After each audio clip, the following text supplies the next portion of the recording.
Joining us now is the CEO of the Foundation for Defense of Democracies, Mark Dubowitz. Mark, I always thought that if you try to rebuild your nuclear program in Iran, we're going to blow it up again.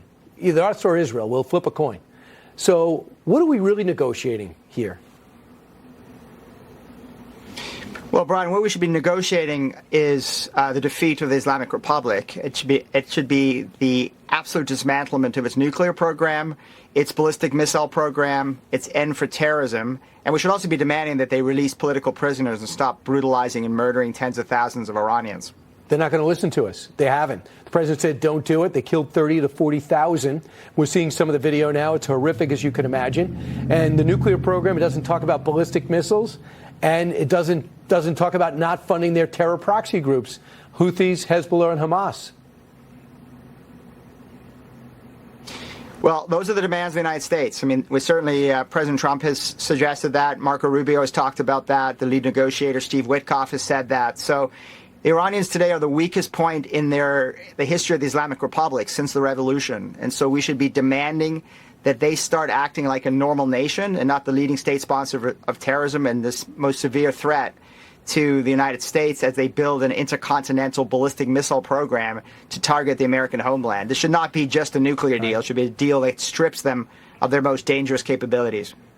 Do you believe a plan's in place to take them out? They've been a nemesis. They've been a problem with us since 1979. They're still threatening our president. They're still after John Bolton, still after Mike Pompeo, still after Brian Hook, threatening their lives. We know they tried to create terror wherever they can in Iraq, where you have 2,000 guys. To quote Mick in All the Rockies that he survived, what are we waiting for? Yeah, and they try to kill President Trump twice. So I think General Cain, who's the chairman of the Joint Chiefs of Staff, has prepared detailed plans and options for President Trump. And General Cain, as you remember, is a former Special Forces officer. He's not a normal Army officer.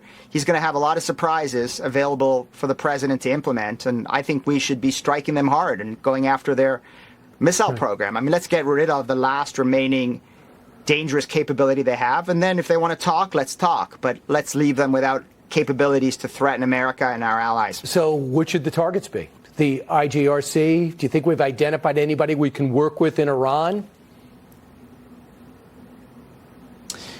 Well, I think we potentially could send the message we did like in Venezuela, where President Trump and General Cain captured Maduro and then said to the Venezuelan regime, you know, either you deal with us and we're the new boss in town, or we're going to take the rest of you out. I think we should send the same message to the Islamic Revolutionary Guard Corps and those around the Supreme Leader, Ali Khamenei, that we're either going to kill you or you negotiate with us. Those are your choices. Mark, and without that, I think any agreement that we sign with them, yeah. So now we know there's a formula where you can go in, remove a problem, but we don't want to own the country. We don't want to pick up their trash. We don't want to handle their payroll. We just want to eliminate the threat and allow the people, if they can, to have a role in their government. We know the only reason why this government's in power is because they got the guns and the people don't. That's right, Brian. I mean, first of all, 90% of Iranians despise this regime. They were on the streets. Hundreds of thousands of them were on the streets, maybe over 1 million. They came to the streets because President Trump said, go to the streets, take over your institutions, get rid of your leadership, help us on the way. America has your back. So President Trump had made it really clear. Unfortunately, right down a red line, and the Iranians massacred their way through that by killing 30, 40,000 of their fellow citizens. So I think President Trump understands that. He does not want to be Barack Obama. He won't do a stupid nuclear deal, and he won't let another dictator run right through a red line that the United States has set. If something's going to happen, when do you think it'll happen?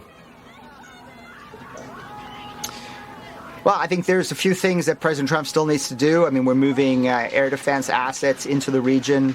Obviously, the Central Command, General Cain, and others are putting together the options, working through them, thinking through contingency. So once everything is prepared and President Trump has what he needs, I think he's giving negotiations a chance. The Iranians are continuing to be stubborn and recalcitrant at the table.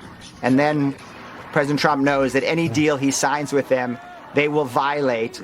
And they'll especially violate when he's gone, when another president is there who's not as determined as President Trump. So I think he knows a deal with this regime is not worth the paper that it's written on it. We've had the same problem since 1979. It's not going to go away until it's addressed directly. And we're not even having direct talks. We're in separate rooms with an emissary, which is a farce. Mark Dubowitz, thanks so much. Appreciate it.